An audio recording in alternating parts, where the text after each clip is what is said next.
I'm serious. This one time racism saved my life, man. I was on a plane. I was coming from overseas, and I don't know how this guy got a machine gun on the plane, but he stood up, man. He said, "Everybody, get on the fucking ground. Nobody look at my face." I started freaking out. Because he was Chinese, I was like, why is he talking like that? He was screaming and crying. I was the only brother on the plane. Well, I thought I was the only brother. I looked over, there was one other black dude. He was from Nigeria. I looked over at him, he was looking right in my face, man. He didn't say two words to me, he just looked at me, he was like...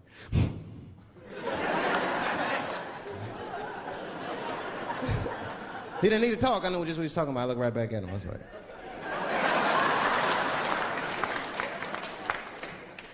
Some white dudes on the front of the plane seen us, they were like, "Oh my God.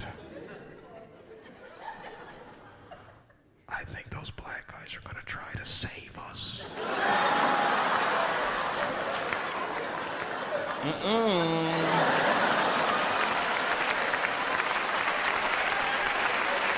We were just communicating that we understood the situation. We were both seeing the same thing. What we understood was simple. Terrorists don't take black hostages. That's the truth. I have yet to see one of us on the news reading a hostage letter and shit. They is treating us good. We all chilling and shit. I'd like to give a shout out to Ray Ray and Big Steve and send some Newport.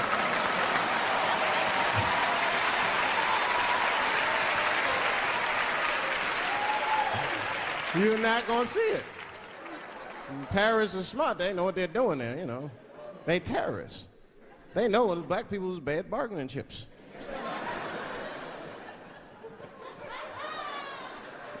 They called the White House. "Hello?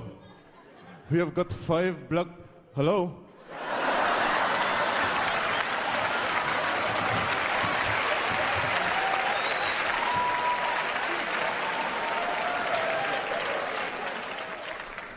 You'd be back in D.C. You know, I was thinking, man, this is an election year. I'm gonna ask you, you're a white guy, do you know who you're voting for yet? Don't know, do you? Now, you see that? You see what just happened here? Let me tell you something. That is a cultural thing. He knows who he's gonna vote for. He's just not gonna tell me. See? I've noticed that. That is a cultural thing. White people do not like to talk about their political affiliations. It's a secret. You ever ask a white guy who's voting for you? "Hey, Bob, who are you gonna vote for?" Dave, whoa. Take it easy now. Take it easy. So anyway, I was fucking my wife in her ass, right? And I mean, it was something else. Yeah, but who are you voting for? Dave, come on with the voting. I'm trying to tell you about fucking my wife. You're asking me all these personal questions. They don't like to divulge that information because it matters to them. Black people talk about that shit. Black people will openly talk about politics. Black people will openly talk about beating up politicians and shit. If I see George Bush, I'll kick his motherfucking ass for cutting my Medicaid. Okay, say it. Why would we just say it? But there's a reason for that. It matters more for that. It matters more. Black people see, even when I vote, right? Which I don't. But even when I think about who I would vote for, right? I don't even look at their political policies. I just look at their character. You know what I'm saying now? You gotta read, no, I'm serious. You gotta read between the lines. Like, you know, you look at Clinton, and black people like Clinton, because we've seen him on the campaign. I saw one thing on the campaign trail. He actually just picked a black baby up and kissed him. "Come here, you little nigger baby." Mwah! I just kissed him. I said, I like that. He did not hesitate or nothing. You see George Bush Jr., he be then, ugh.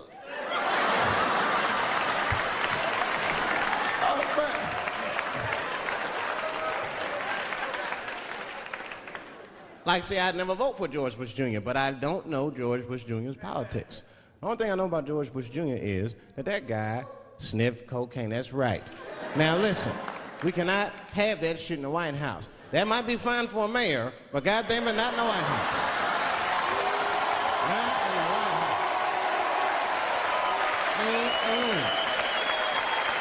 You know what I'm saying? The stakes are too high in the White House. Can't have no cokehead president. He be selling nuclear secrets for $20, $30 and shit. He'll be in meetings embarrassing America. Come on, sign the treaty, baby.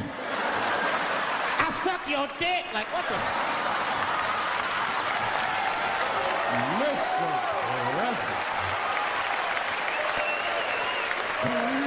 Like, Mr. President, that is not how we do business here, sir. Stop sucking the ambassador's dick. No, let him finish.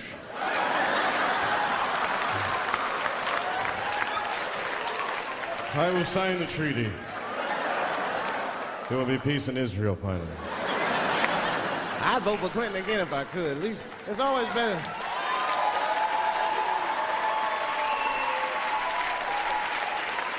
Now again, I'm not looking at his politics. Don't know what his politics are. I'm just looking at his behavior. I understand that kind of behavior. I know a lot of dudes with them shortcomings.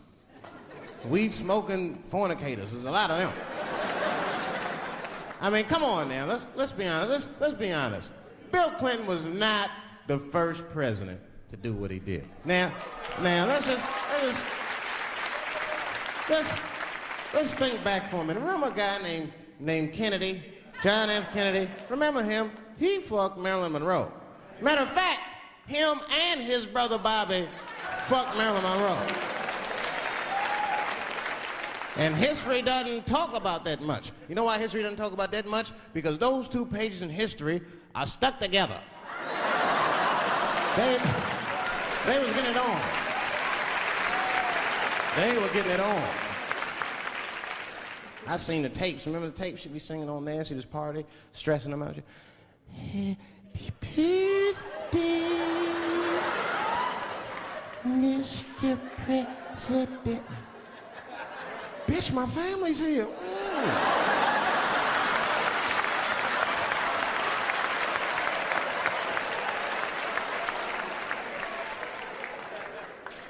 Clinton did the same thing, but he didn't do it like that. Because it's the year 2000, he's busier than Kennedy was. He was a busy man. Clinton did that kind of thing the way busy men do it. You know what busy men do? They fuck who's close to them. I can tell that's what Clinton was up to. Look like he just stuck his head out the office door and shit. Oh, boy. You, come here. I made my penis up for my 3:30, come on. Oh, boy.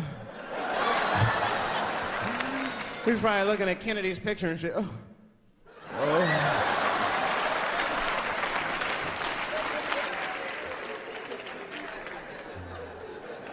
And then to top it off,